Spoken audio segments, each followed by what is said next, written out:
and you have to cheer here and boo now and cheer like almost like cue cards. I don't know if that's how that came across to you, Matt, or that was just me, but certainly that the cuts to the crowd were used maybe too often. That they were trying to get reactions of people. Don't know what you thought of that, Matt. I know sometimes when you apply for tickets for these kind of things, the events can be quite selective in who they choose, like how many members of you, is it a mother with some kids and whatever. So I'm guessing they used a little bit of that, and they were like, well, we need these kind of people. And, I'm guessing the more hardcore wrestling fans might have got lost in that kind of process, because there was a few times when I was thinking, well, they wouldn't be chanting this. I'm pretty sure what the things that some of these wrestling fans would have been chanting would have been bleeped out. But, there was none of that. I mean, I think they were told what they could and couldn't do before the show started. Yeah, I mean, that is what you get with a studio audience when you apply for these things.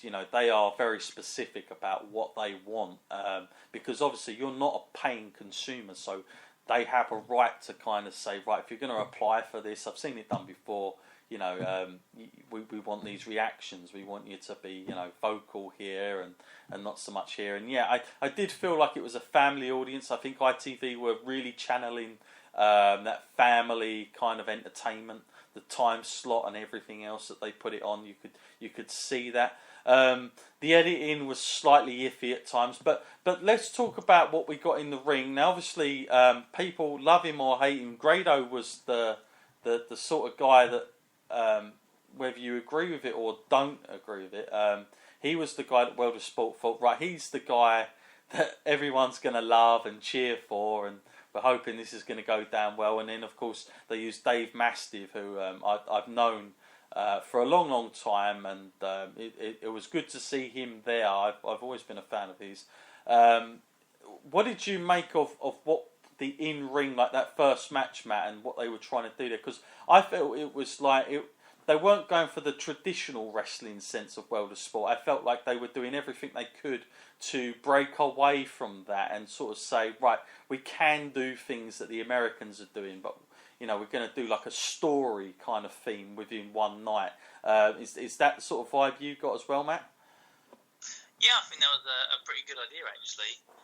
And the fact that they sort of introduced the title as well, it makes me wonder, like, if there will be future plans for this. But the whole kind of story aspect, great idea, because it gets people from watching from the start to want to stay with it until the end. Because if you were just going to do it match for match for match, people might get second match in and go, oh, what's on the other channel? But having a story from start to finish would make people think, well, I've started now, so I might as well find out who ends up with the title, considering now they're going to go into a sort of tournament and a battle royal. It kind of generates a little bit more interest. So I liked what they were doing there. In the second match, Matt, I mean, it was like Money in the Bank. I'm not going to lie. I think that's why when I saw that, I was like, oh, really? They're not hiding anything here. It's a briefcase match on ladders, right? Okay, and no surprise. But it was a nice variety, Matt, that we saw. I felt throughout the night. I think like they had a real nice variety of matches going on, and it was like almost something for everybody, almost. And of course, ladder. What did you make of that ladder match yourself, Matt? Was it a good ladder match for you, or did you feel it was a little bit underwhelming, or what did you make of that? I didn't expect to actually see a ladder match during the show. I thought that was a little bit going out of their comfort zone, but to their credit, they went with it. I'm sure if people from America were watching this, though, they would be a little bit baffled. They'd be looking at our ladders going, well, there's only one side. You can only climb up one side. The rungs are missing off the other one.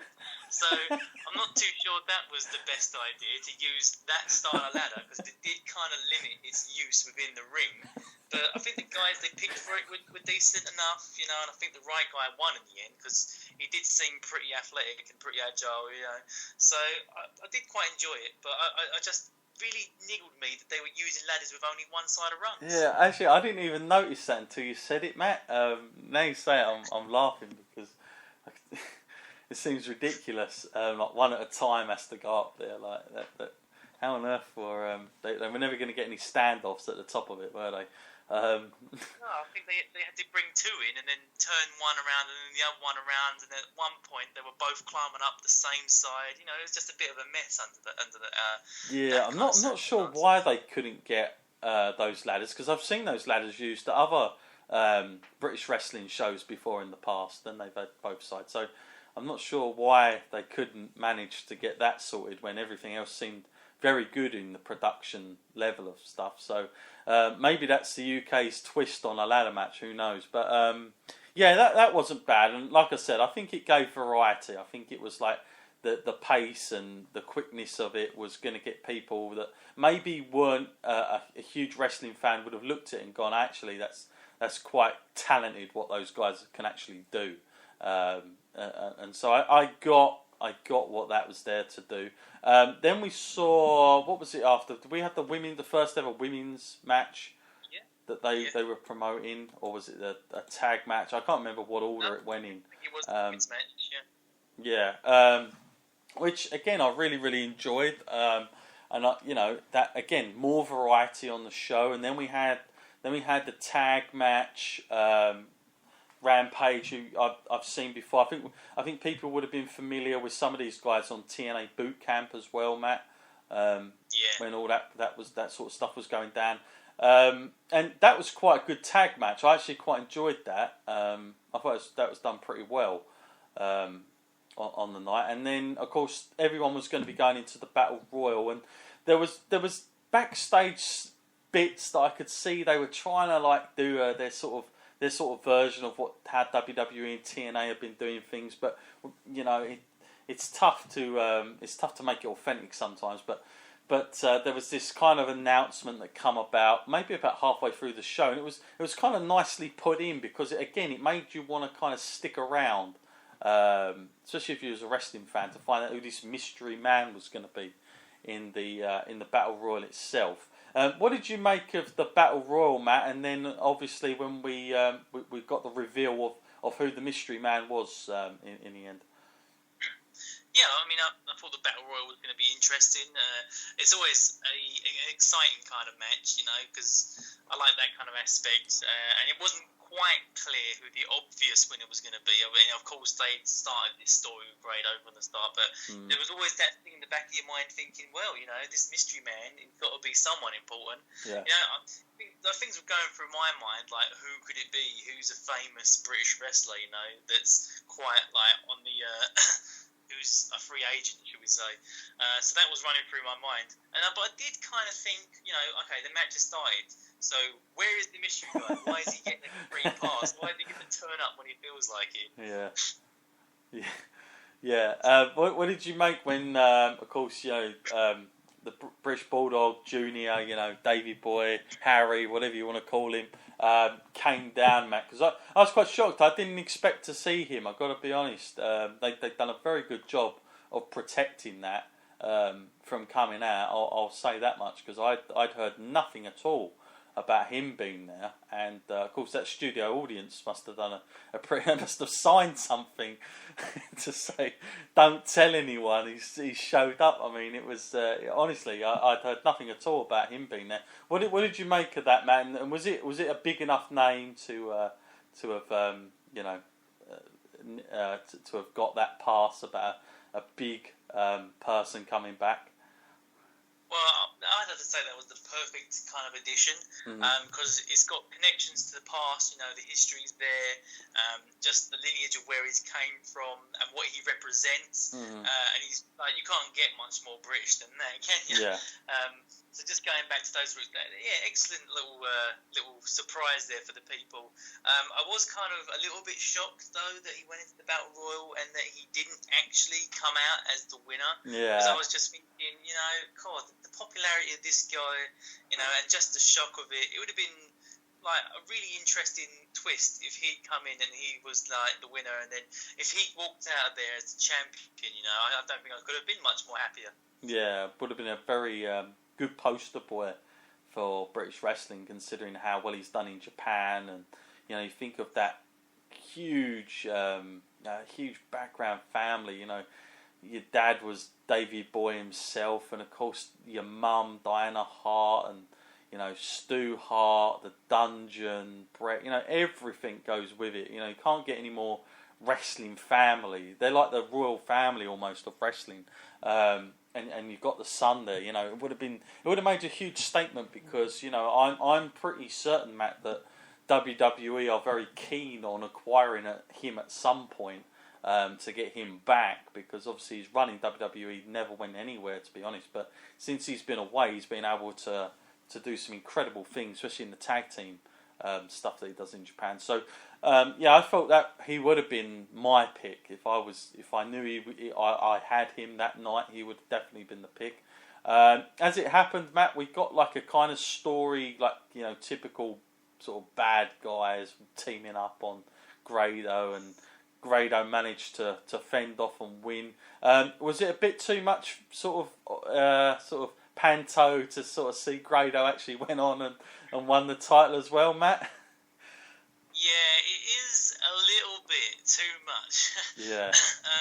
Because when you're like going out and then you're saying this is important because we're going to crown a champion, whatever, it doesn't matter how far apart these things are. People will always draw comparisons, They'll be like, oh, okay, so he's the champion of the British wrestling. So could you imagine him fighting AJ Styles? It'd be like Grado versus AJ Styles. So I don't really see it in the same league. But, if they had let Davey win, at least that's someone who has the look of a champion. So it would have made so much more sense. Just the fact that Grado won it was a little bit of the thing that we've seen so much of the last 5 years, the underdog story, Yeah. Particularly this year, underdogs that have to actually make good and then conquer over the bigger guys. I just more spontaneous and exciting.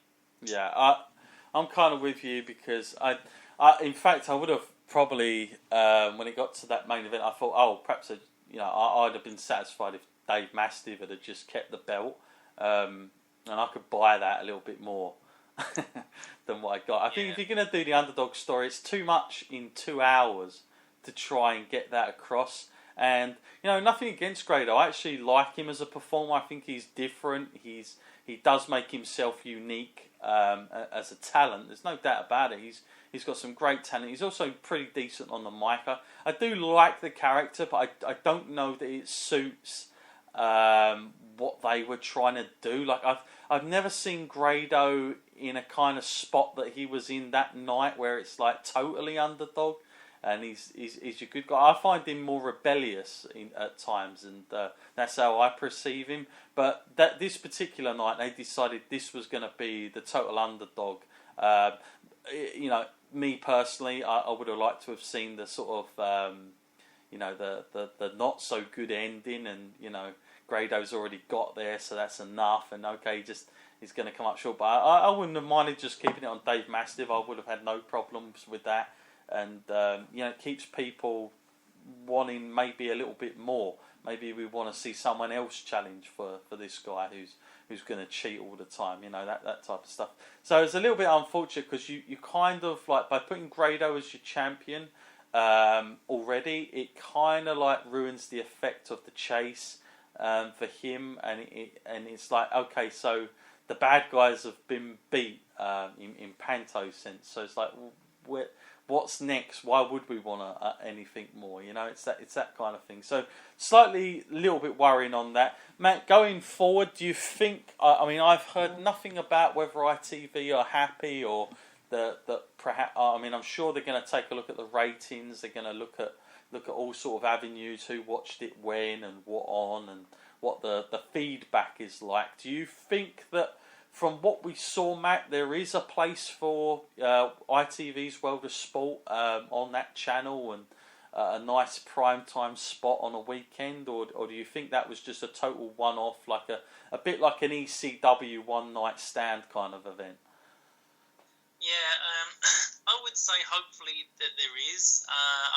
I know quite a few people that did see it, so that's got to say something. I mean, maybe it was just because of the time that it was on. It was on like in between that period between Christmas and New Year's, and everyone's at home watching TV anyway. Sure. It would be interesting for them to give it another go.